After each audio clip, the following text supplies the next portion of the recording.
welcome back everybody to Forza Horizon 5, and today we're taking a look at the 1989 Nissan Pao. So this was produced between 1989 and 1991, and 31,352 of them were made, so it's arguably more successful than the other Pike cars that we've looked at, which this is a part of, one of four. And like the other Pike cars, it is based on the first gen Micra from Nissan as well.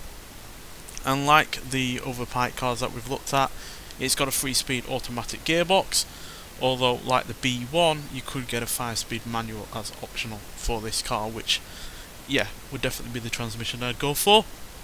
But unlike the B1 and the Figaro, this is a lot more mixed in terms of the styling and the kind of inspirations it's had, as it's inspired by several different cars in a variety of ways. So for instance, you've got the external door hinges on this car, which are inspired by the Austin Mini.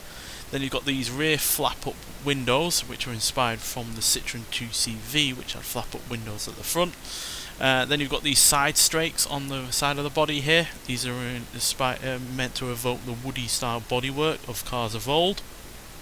And then to make this even more practical than the previous two cars we've looked at, it's got a split tailgate, which is inspired by the Austin A40 Farina Countryman. And that split tailgate really is the selling piece of this car as far as I'm concerned, because it's kind of like an SUV really, but it also means you get plenty of space in the rear, far more space than you got in the B1 for instance, and definitely more than the Figaro. There's also more space on the interior than either of those cars, as you can see, plenty of legroom, headroom and such. And you've also got a canvas roof, which I guess you could say is inspired by the Fiat 500, although that was less of a styling thing and more of a weight saving and cost reduction saving kind of thing. But still, it's nice extra to have on there, as well as those side roof bars, although I doubt you'll be able to carry much on them with that canvas roof. Like the other cars that we've looked at from the Pike series of vehicles, it's front wheel drive, front engined. Interior wise, it's a little bit in between the Figaro and the B1 in terms of luxury. Nowhere near as sparse as the B1. For instance, we've even got a glove box in this car, but nowhere near as luxurious as the Figaro with all of the exposed metal and such.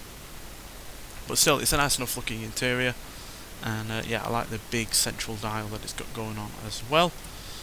So all fairly good in terms of the interior, but to be honest, it's not my favourite looking of the Pike vehicles. It's just a little bit too, all over the place in terms of the styling. It's just trying to be so many different things all at once, and it just doesn't work for me, quite frankly. But due to its size though, it is one of the heavier of the Pike cars. It's heavier than Figaro and the B1, weighing in at 1,676 pounds, which wouldn't be bad if it didn't have to deal with the same horsepower and same engine as the B1. So that's 51 horsepower and 55 pounds-feet of torque from a 1-litre inline-4 engine, which just is not enough power, to be honest, for this sized vehicle. And that means that this is the slowest of the Pike cars to 60 and in terms of top speed as well. So by no means a speed machine, but let's nonetheless get out onto the open road and just see what it can do. Right, so here we are once again at the drag strip, so let's see what this car can do before we hit the speed camera, and then we'll take it around the free roam aspect of this game, because like the other cars, it's no speed machine. So you'll also notice in terms of badging that this wasn't actually badged as a Nissan, it was just badged as a Pao, which is an interesting thing to do, I guess. It certainly piqued people's interest, because they were like, who the hell is making this thing, when it was unveiled at the Tokyo Motor Show. But as you can see, it's definitely one of the more sluggish vehicles from the Pike range. 0 to 60 is only dealt with in 18.482 seconds, and it will go to a top speed of 85 miles an hour, which, like I said, is the slowest of the bunch, to be honest, which is a shame, because practicality wise this is definitely the best of the bunch in terms of luggage space and passenger space, so it has that going for it. But because of that extra weight and the fact it's got nowhere near as much power as a car of this size really should have, I can can only imagine it's painfully slow, even more so than when you've got 4 passengers in this car, because you can carry 3 people in the back and 1 person in the front quite easily. So yeah, you add all of that extra weight in, and I imagine this is far from a quick car on the motorway or anything like that. It's definitely only going to be happy at about 20 or 30 miles an hour. Anything more than that is going to be a real strain. So yeah, and as a result of that extra weight, it's just nowhere near as fun to drive as the B1 or the Figaro. To be honest, they are far more fun cars to drive. Yes, this has the quintessential body roll that we've become used to from these cars, being all based on the same platform and such. As you can see on the interior, yeah, really, really roly-poly, which is fun, but it's just not got the power to make the most of that hilarious handling. Which wouldn't be bad if it weighed, less than it does, but considering it weighs 134 pounds more than the B1, while still dealing with the same engine, the same horsepower and the same torque, means that, yeah, it's just nowhere near as fun to drive as that car. It's an interesting vehicle though, this, and I do like how practical it is for a car of its size, although it's by no means a K car. It's too big for that category of vehicle in Japan.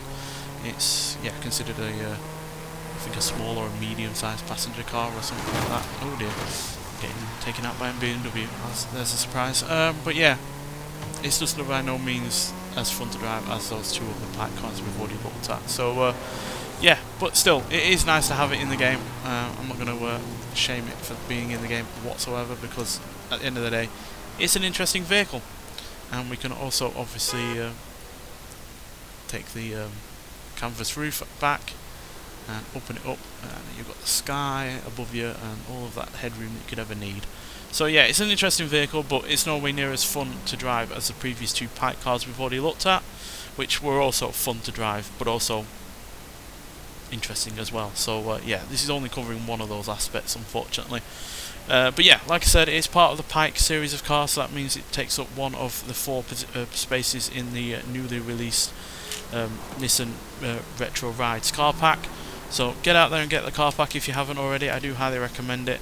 Yes, I'm not 100% sold on all of the cars, but they are fun to drive and at least very interesting in their own right, and certainly add to the variety on this game. So yeah, get that car pack if you haven't already. We've got one more Pike car to look at, which we'll be looking at soon.